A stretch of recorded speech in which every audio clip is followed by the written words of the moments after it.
Acid basis and salts, dissociation of ionic compounds.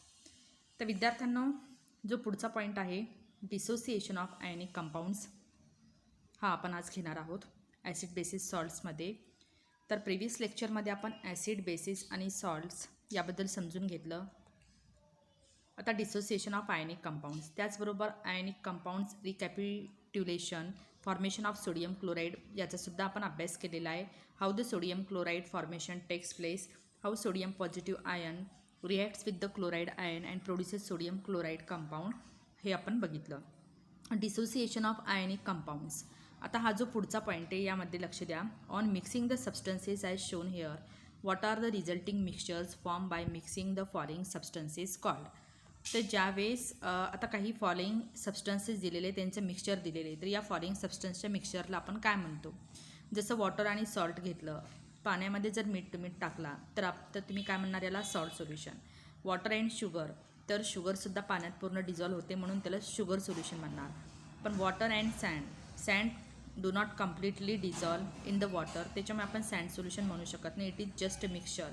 Water and sawdust, हे सुद्धा काय आहे, एक प्रकारचं मिक्सचर आहे.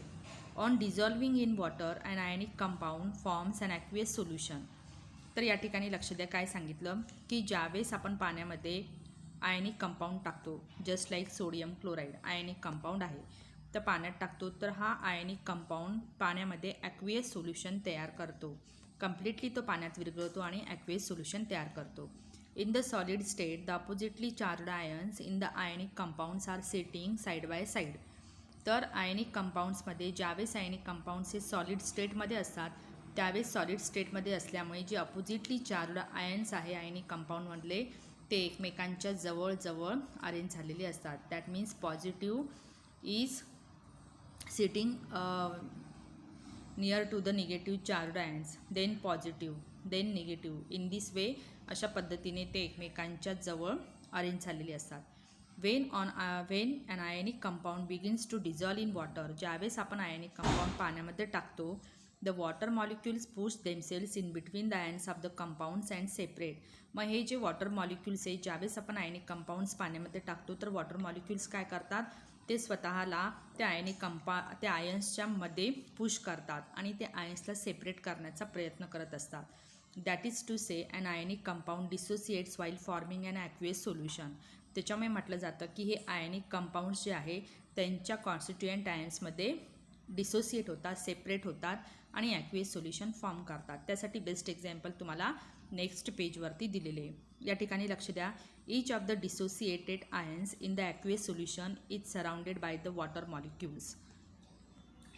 ईच ऑफ डिसोसिएटेड आयन्स, प्रत्येक डिसोसिएट आयन्स ॲक्वियस सोल्युशनमध्ये जो डिसोसिएट आयन्स आहे तो वॉटर मॉलिक्युल्सने सराउंड झालेला असतो.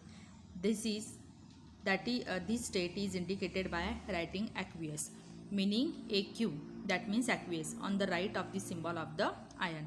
आता या ठिकाणी लक्ष द्या, या बीकरमध्ये आपण पाणी घेतलेले, जे सॉलिड स्टेटमध्ये जे आयन्स होते, सॉलिड स्टेटमध्ये असलेले सोडियम पॉझिटिव्ह आणि तसेच ग्रीन कलरमध्ये असलेले हे chloride ions, they are sitting side by side when they are in the solid form, but when they dissolve in water, काय होतं की जे वॉटर मॉलिक्युल्स आहेत ते pushes these green colored chloride ions and these black colored sodium chloride ions separate, pushes them separately and takes the place surrounding to it. त्यांच्या अवतीभोवती हे water molecule जागा घेतात आणि अशा पद्धतीने Wien sodium chloride completely dissolve in water, it produces the aqueous solution of the salt. So for this we can write this equation in the form of chemical reaction. Sodium chloride in the solid form, when we add inside the water, dissociation of sodium chloride takes place. It produces sodium positively charged aqueous ions and chloride aqueous in aqueous state. So dissociation of salt in the aqueous solution.